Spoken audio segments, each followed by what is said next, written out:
Alright. So, Urith. Yes. The sandstorm envelops you with a wild rush as your sight is taken from you, and around is no longer the old stone walls, no corpses, no busts, no friends. Now before you, the sand fades, and it's a familiar scene. And it only takes you but a moment for all of it to rush back to you. The want for the means to overcome this. What you felt when you found that you were the cause. The sight of your parents' imminent death is before you once again, and you feel your grip tighten on the hilt of your newly gifted sword. But unlike the dreams and memories that have met you in recent months, this feels tangible. It feels real.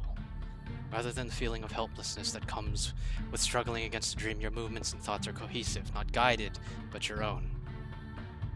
In front of you, Urith, are your parents, and the two Yuan-Ti who are assaulting them as you all try to flee the town. What do you do? I reach out. I try to stop the Yonti. I impose myself between my parents and them. Okay. And go ahead and make an attack roll. And I'll let you use your normal attack rolls. Okay.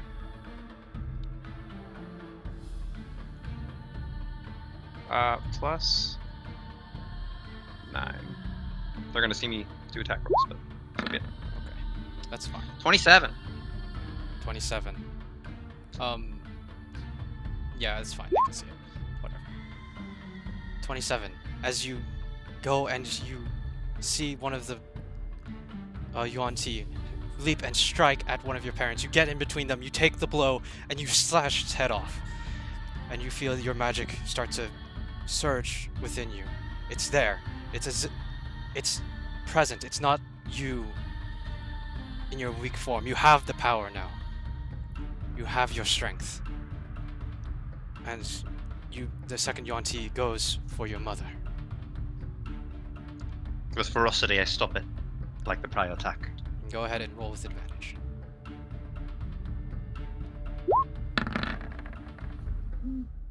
With 13. It takes you and it knocks you to the ground. You struggle, and it starts to step on you and go for your parents. Go ahead and roll again. Normal? Normal. 19. And this time you grab it, grab its leg, you trip it to the ground, and you step over it, and you plunge your long sword. You see your name engraved into the hilt in Draconic. As the blood slips from it and goes onto your prey. As you twist the sword, and it is dead. You look back to your parents. But something's not right. You see your mother shaking your father. He's not well, he's down. But you protected him. You were there. What do you do? I rush to his aid. I use my newfound paladin powers. And you Try to heal him of his ailments. And you ready your newfound paladin powers to cure him. And you know it. You can stop him. You have this under control. It's not over yet. But as you rush over to his aid, you see your mother's not trying to wake him. She has both her hands grasped around his neck. And she's wringing the life from him. What do you do? I grab her, I study her eyes. Something possesses her. And this is something that you, in your experience, this might be something that is happening. You make an athletics check as you try to wrest her from your father. 26. 26, barely managing to wrest her from your father. You grab her and you kind of restrain her. And you see in her eyes there's this wild ferocity, and she tries to strike at you. And she comes at you with a 25 to hit.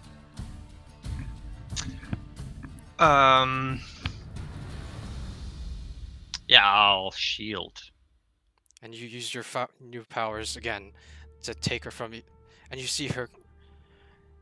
She has these claws and these fangs. And you see her come and rush at you.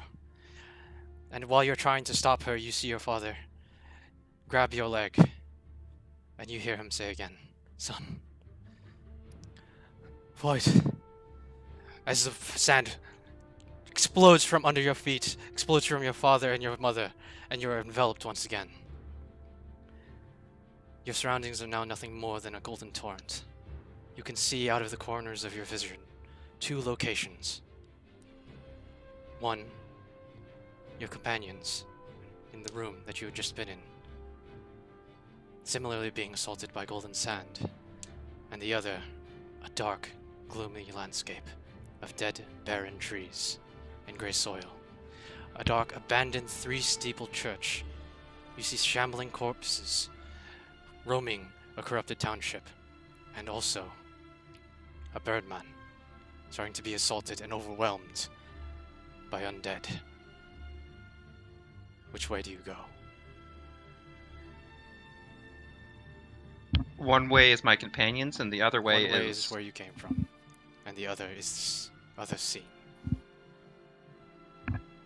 So friends are my parents, basically. You see, no, you see not your parents, but you see a plague doctor being assaulted by undead.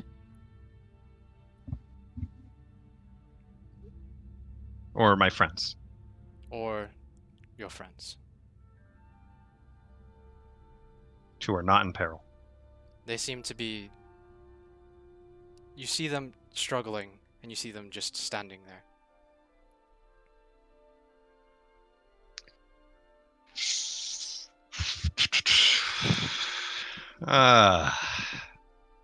You little shit, Oromar. Look at my blade for a sec, I think. And it is now Red Rune's Bane. Okay, look at my axe. I trust Rogar. He'll get them out alive. I don't trust the bird. So, I will help Oromar. And you rush. And as you step towards the scene, you're suddenly there in an instant. And you enter the dark landscape, and the sand is no more. The cold, almost stale air immediately assaults your senses. And the smell of death and decay is pungent and all-encompassing. In the distance, you see the 3-pointed building. You see the church. And you see, next to it, Oromar starting to be assaulted by all these corpses. And I assume you rush to his I aid. rush to his aid. I bear my axe. You bear your axe, and you feel it rattle as its mistress's sworn foe is before you. And go ahead and make your attacks at advantage. Okay.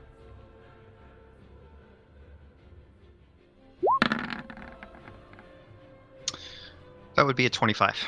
It would be 25, and with ease. 1, 2, 3, 4.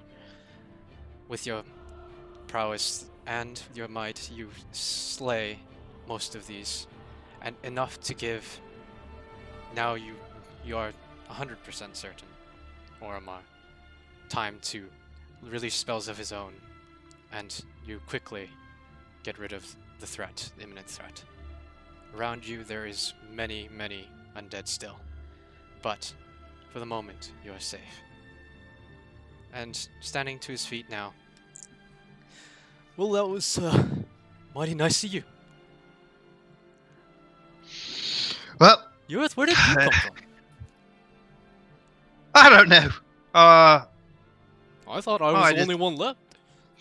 I'm kind of just shifting through my own consciousness right now, I believe, and I'm kind of really confused. I might be on some hallucinogenic drugs, maybe some weird-ass magic. Yeah, maybe you should go see a therapist. I don't know. Probably. I just, it's been a, it's, it was nice of you to save me, though. Well, you are usually the smart one, even though sometimes you don't act like it. Do you know how we get out of here? What was the smart one? What are you talking about? Right, yes. But, Smart in your own ways. Now that I have you, can I have my book back?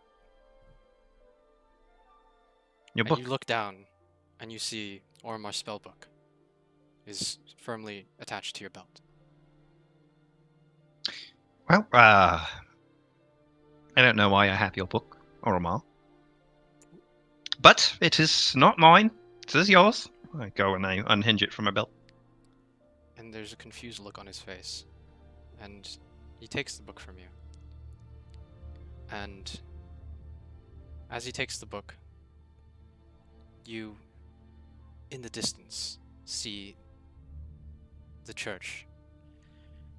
You see it start to rumble, starts to creak, and then suddenly shatter at various points.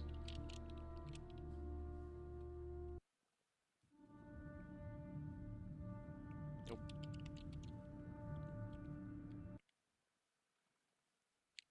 At various points from its center,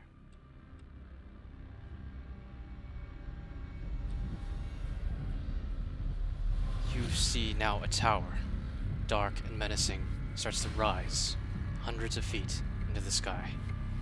From various places from this tower, abyssal horrors and undead start to pour from every nook and cranny. But your attention is brought to its apex. A singular dark figure, book and staff in hand. You ready yourself for battle as the creatures of nightmare, the undead, and the horrors start to rush and dash towards you. But suddenly, everything halts. The dark figure on the tower has raised its staff, and all the monstrosities nearby give pause to look up as you now do. And slowly, it begins to point its staff at you.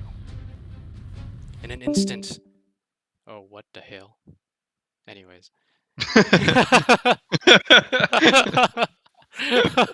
A massive beam of green energy is hurtled towards you, and you are enveloped. But not by the deadly energy, but by the golden sands that brought you here.